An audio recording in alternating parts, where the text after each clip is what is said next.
Hello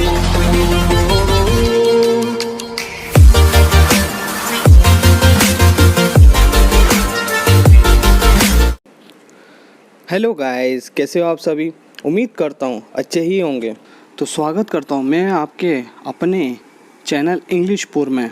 शुरू करने से पहले छोटी सी रिक्वेस्ट है, चैनल को सपोर्ट करें, वीडियो पसंद आए तो लाइक करें, शेयर करें और अपने चैनल को सब्सक्राइब करना ना भूलें। धन्यवाद। चलो शुरू करते हैं। हेलो दोस्तों, आज हम बात करने वाले हैं पास्ट परफेक्ट कंटिन्यूअस टेंस के बारे में। ये टेंस तब यूज़ होती है जब कोई भी कार्य पास्ट में शुरू होता है और पास्ट में ही चलता रहता है, कंटिन्यू रहता है और पास्ट के एक फिक्स पॉइंट पे ख़त्म हो जाता है, कंप्लीट हो जाता है। जैसे कि मॉल जाते हो, मॉल में आप अपने फ्रेंड को फ़ोन लगाते हो और बोलते हो भाई आजा, मैं तेरा इंतज़ार कर रहा हूँ। वो आने में 1 घंटा लेट कर देता है, तो आप वो जब आएगा तो आप उससे क्या बोलोगे? आप उससे बोलोगे मैं तुम्हारा 1 घंटे से इंतज़ार कर रहा था, या फिर मैं 1 घंटे से तुम्हारा इंतज़ार कर रहा था। जब भी कोई कार्य भूतकाल में स्टार्ट हुआ और फिर भूतकाल से धीरे धीरे धीरे करके भूतकाल में ही ख़त्म होता है, उसकी ड्यूरेशन या फिर कार्य के स्टार्टिंग पॉइंट बताना हो, कार्य के स्टार्टिंग पॉइंट बताना हो तो सिंस का प्रयोग करते हैं, और कार्य की ड्यूरेशन बतानी है तो फॉर का प्रयोग। जैसे कि मैं 1 घंटे से तुम्हारा इंतज़ार कर रहा था। मॉल में जब तुम पहुँचे और तुमने अपने दोस्त को फ़ोन लगाया, वो था स्टार्टिंग पॉइंट। वहाँ से लेके जब तक तुमने इंतज़ार किया और फिर तुम्हारा फ्रेंड आ जाता है और फ्रेंड को बता रहे हो कि मैंने पास्ट में एक पॉइंट से एक पास्ट के दूसरे पॉइंट तक मैंने तुम्हारा वेट किया है, तो ये बताने के पास्ट परफेक्ट कंटिन्यूअस की ज़रूरत पड़ेगी। वैसे ही दूसरा एग्जांपल, आपने 2010 में विप्रो कंपनी ज्वाइन की, वहाँ आपने जॉब करना स्टार्ट किया और फिर आपने 2019 के आखिरी मंथ में आपने वो जॉब छोड़ दी। तो आपको अगर बताना हो कि मैं उस कंपनी में काम कर रहा था, तो आपको ज़रूरत पड़ेगी पास्ट परफेक्ट कंटिन्यूअस टेंस की, ये बोलने के लिए कि मैं विप्रो में 2010 से काम कर रहा था, या फिर मैं विप्रो में 9 साल से काम कर रहा था। अब नहीं कर रहे हो, पास्ट में एक पॉइंट से स्टार्ट होकर आपने दूसरे पॉइंट तक उस काम को जारी रखा, कंटिन्यू रखा, तो आपको ये बताना हो तो आप पास्ट परफेक्ट कंटिन्यूअस टेंस की ज़रूरत पड़ेगी। तीसरा एग्जांपल देख लीजिए, मैंने 8 बजे से इंग्लिश पढ़ाना स्टार्ट किया, 1 घंटे तक मैं पढ़ाता रहा, 9 बजे तक मैंने इंग्लिश पढ़ाई। इसके बाद मैं 9:30 बजे अपने घर पहुंचा और मैंने अपने परिवार को बताया मैं 1 घंटे से इंग्लिश पढ़ा रहा था। मतलब कि मुझे पास्ट के एक पॉइंट से स्टार्ट हुआ जो कि 8 बजे था, फिर मुझे वो काम कंप्लीट कब किया? मैंने 9 बजे, और दोनों ही पास्ट में हुए, पास्ट में हुई घटना थी जो मैंने कंटिन्यूसली 1 घंटे तक की। अब मुझे ये बताना हो कि मैं 1 घंटे से इंग्लिश पढ़ा रहा था, तो मैं प्रयोग करूँगा पास्ट परफेक्ट कंटिन्यूअस टेंस का। पास्ट परफेक्ट कंटिन्यूअस और प्रेजेंट परफेक्ट कंटिन्यूअस में बस इतना सा अंतर है, अगर कार्य पास्ट में शुरू होकर पास्ट में ही ख़त्म होता है और हमें ये बताना हो कि काम की ड्यूरेशन या स्टार्टिंग पॉइंट क्या था, तो हम पास्ट परफेक्ट कंटिन्यूअस का यूज़ करेंगे।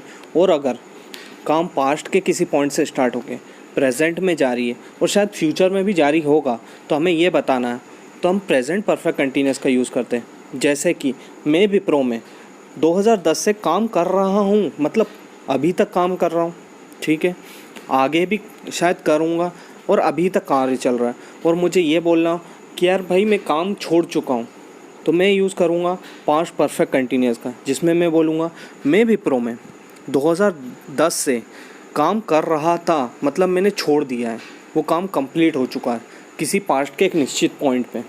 आप हमारा प्रेजेंट परफेक्ट कंटिन्यूअस वाला वीडियो देख के और अच्छे से समझ सकते हैं पास्ट परफेक्ट कंटिन्यूअस और प्रेजेंट परफेक्ट कंटिन्यूअस के बीच का अंतर। लो आप जानते हैं कि इसकी पहचान क्या होती है, इसकी आइडेंटिफिकेशन क्या होती है।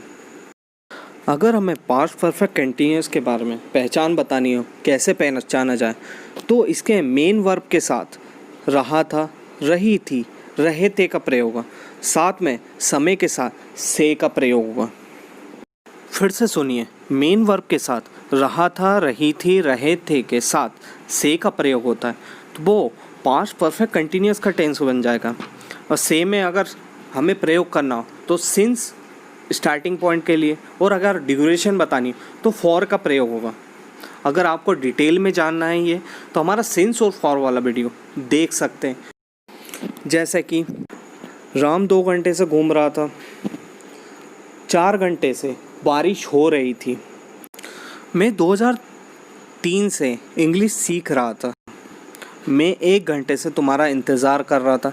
इस तरीके के जितने भी वाक्य जिनके आखिरी में मेन वर्ब के साथ रहा था, रही थी, रहे थे का प्रयोग हो और फिर उसके साथ से का प्रयोग, से मतलब कि सिंस या फॉर, जिसमें समय का प्रयोग हो, जिसमें समय बताएगा 2003, 2010, 2015, 10 साल से, 20 साल से, 50 साल से, अगर ये सब हमें बताना हो तो सिंस और फॉर का प्रयोग होता है। और आपको ये शब्द दिख जाए समय और साथ ही में रहा था, रही थी, रहे थे, तो आप समझ जाना कि ये पास्ट परफेक्ट कंटिन्यूस का सेंटेंस है। अब बात करते हैं अफर्मेटिव सेंटेंस यानी कि पॉजिटिव सेंटेंस। ऐसे वाक्य जो सकारात्मक होते हैं, जिनको कहने का अंदाज़ बड़ा सकारात्मक होता है, बड़ा पॉजिटिव होता है, जिनको अगर हमें कहना हो तो बड़े पॉजिटिव अंदाज में कहते हैं। इसका स्ट्रक्चर कुछ इस प्रकार से होगा। सबसे पहले प्रयोग होगा सब्जेक्ट का, फिर हैड बीन का प्रयोग, फिर उसके बाद वर्ब का फर्स्ट फॉर्म के साथ आईएनजी का प्रयोग होगा, और इसके बाद ऑब्जेक्ट का, और फिर सिंस और फॉर, और फिर उसके साथ टाइम का प्रयोग होगा। सिंस और फॉर अगर स्टार्टिंग पॉइंट है तो सिंस का होगा, अगर ड्यूरेशन है तो फॉर का होगा। सब्जेक्ट में आ जाएगा राम, श्याम, सीता, गीता वगैरह वगैरह जो भी होती हैं। हैड लिया गया है पास्ट परफेक्ट से, और जो बीन है वो थर्ड फॉर्म होता है बी का। इस तरीके से पास्ट परफेक्ट कंटिन्यूअस में हैड बीन का प्रयोग करते हैं। फिर वर्ब का फोर्थ फॉर्म यानी प्रेजेंट पार्टिसिपल बनाया जाता है, जिसमें वर्ब के फर्स्ट फॉर्म के साथ आईएनजी का प्रयोग करते हैं। फिर उसके बाद ऑब्जेक्ट अगर है तो लगाना, और अगर नहीं है तो मत लगाना। इसके बाद सिंस और फॉर, सिंस का प्रयोग हम पॉइंट ऑफ टाइम के लिए करते हैं, और फॉर का प्रयोग हम ड्यूरेशन के लिए करते हैं। अब एग्जाम्पल से समझते हैं पास्ट कंटिन्यूस टेंस और पास्ट परफेक्ट कंटिन्यूस टेंस में अंतर क्या होता है। राम घूम रहा था, राम वॉज वॉकिंग, राम 2 घंटे से घूम रहा था, Ram had been walking for 2 hours. जो पहला सेंटेंस है वो पास्ट कंटिन्यूस टेंस का है, और जो सेकंड सेंटेंस है वो पास्ट परफेक्ट कंटिन्यूस का है। कैसे कि जो राम घूम रहा था उसमें कोई समय का मेंशन नहीं था, सिर्फ काम जारी था, चल रहा था, पास्ट में काम जारी था। तो वैसे ही अगर हमें कहना कि राम 2 घंटे से घूम रहा था, उसके समय के साथ से का प्रयोग हुआ, और समय के साथ से का प्रयोग होता है, तो हम क्या मानते हैं कि वो पास्ट परफेक्ट कंटिन्यूस के अंतर्गत आता है। वैसे ही मैं खेल रहा था, आई वॉज प्लेइंग, इसमें समय का मेंशन नहीं, पास्ट में किसी समय पे काम चल रहा था, तो ये बताने के लिए आई वॉज प्लेइंग। वैसे ही मैं सुबह से खेल रहा था, मतलब कि उसमें समय दिया हुआ है, तो ये पास्ट परफेक्ट कंटिन्यूस टेंस का एग्जाम्पल हो जाएगा। I had been playing since morning. अब बात करते हैं नेगेटिव सेंटेंस, नकारात्मक वाक्य जिनको कहने का अंदाज़ बड़ा नकारात्मक होता है, बड़ा नेगेटिव होता है, जिनका सेंस बिल्कुल नेगेटिव होता है। ऐसे वाक्य नेगेटिव सेंटेंस के अंतर्गत आ जाते हैं। ऐसे वाक्य जिनमें नहीं का प्रयोग होता है वो नकारात्मक सेंटेंस हो जाते हैं। अब इसका स्ट्रक्चर समझते हैं। सब्जेक्ट आ जाएगा, फिर उसके बाद हैड नॉट बीन का प्रयोग होगा, फिर वर्ब का फर्स्ट फॉर्म, और फिर आईएनजी, फिर ऑब्जेक्ट, और फिर सिंस और फॉर, और फिर टाइम। राम 2 घंटे से नहीं घूम रहा था, Ram had not been walking for 2 hours. मैं दोपहर से नहीं खेल रहा था, I had not been playing since afternoon. अब बात करते हैं इंट्रोगेटिव सेंटेंस की। इंट्रोगेटिव सेंटेंस यानी प्रश्नवाचक वाक्य, ऐसे वाक्य जो कि प्रश्न पूछने के लिए काम आते हैं, जिनका अगर सेंस होता है तो क्वेश्चन पूछने वाला होता है, तो ऐसे वाक्य इंट्रोगेटिव वाक्य होते हैं। इसका स्ट्रक्चर देख लेते हैं। सबसे पहले WH फैमिली का प्रयोग होगा, फिर हैड का प्रयोग होता है, फिर सब्जेक्ट का, और फिर बीन का प्रयोग, फिर वर्ब का फर्स्ट फॉर्म, वर्ब के फर्स्ट फॉर्म के साथ आईएनजी का प्रयोग होगा, फिर ऑब्जेक्ट, और फिर सिंस और फॉर।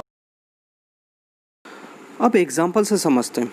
राम 2 घंटे से कहाँ घूम रहा था, where had Ram been walking for 2 hours। दूसरा सेंटेंस है, वे कब से खेल रहा था, since when had he been playing. वो कब से खेल रहे थे, कब से, या तो आप बोलोगे 2 बजे से, 3 बजे से। तो ऐसे सेंटेंस जहाँ पे पॉइंट ऑफ टाइम आएगा तो वहाँ पे सिंस का प्रयोग होगा, तो सेंटेंस हो जाएगा since when had he been playing.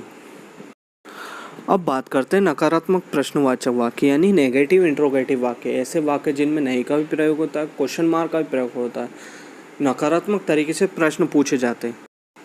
इसका रूल बिल्कुल इंट्रोगेटिव वाक्य जैसा होता है, सिर्फ सब्जेक्ट के बाद नॉट का प्रयोग होगा। सबसे पहले WH फैमिली का प्रयोग, उसके बाद हैड का प्रयोग, फिर सब्जेक्ट का प्रयोग, फिर नॉट और फिर बीन का प्रयोग, फिर इसका वर्ब का फर्स्ट फॉर्म के साथ ING का प्रयोग, और फिर ऑब्जेक्ट का, और फिर सिंस और फॉर। अगर ड्यूरेशन है तो फॉर का प्रयोग, अगर पॉइंट ऑफ टाइम यानी कि स्टार्टिंग पॉइंट है तो सिंस का प्रयोग होगा। राम 2 घंटे से कहाँ नहीं घूम रहा था, where had Ram not been walking for 2 hours। वे कब से नहीं खेल रहे थे, since when had he not been playing. ये ख़त्म होता है हमारा पास्ट परफेक्ट कंटिन्यूस टेंस, जिसमें हमने पढ़ा अफर्मेटिव सेंटेंस क्या होते हैं, नेगेटिव सेंटेंस क्या होते हैं, और फिर इंट्रोगेटिव सेंटेंस क्या होते हैं, और इंट्रोनेगेटिव सेंटेंस क्या होते हैं। वैसे तो वीडियो में मैंने ज़्यादा से ज़्यादा कवर करने की कोशिश करी है, पर कहीं चीज़ें ऐसी थी जो पिछले वीडियो में थी और जो मैं आपको बताना बार बार ज़रूरी नहीं समझता, क्योंकि एक ही वीडियो में बार बार वही चीज़ें रिपीट करना अच्छा नहीं होता। सो आपसे निवेदन है, आप हमारी टेंस इन हिंदी वाली प्लेलिस्ट पे जाइए और वहाँ पे जितने भी वीडियोस हैं वहाँ पे जाके सीक्वेंस वाइज देखेंगे तो ये वीडियो साथ ही में आपका टेंस बिल्कुल 100% कंप्लीट हो जाएगा, इसकी मैं गारंटी देता हूँ। पर इसके लिए आपको थोड़ा सा टाइम देना पड़ेगा, टाइम दिए बगैर कुछ नहीं होता, समय बड़ा मूल्यवान है।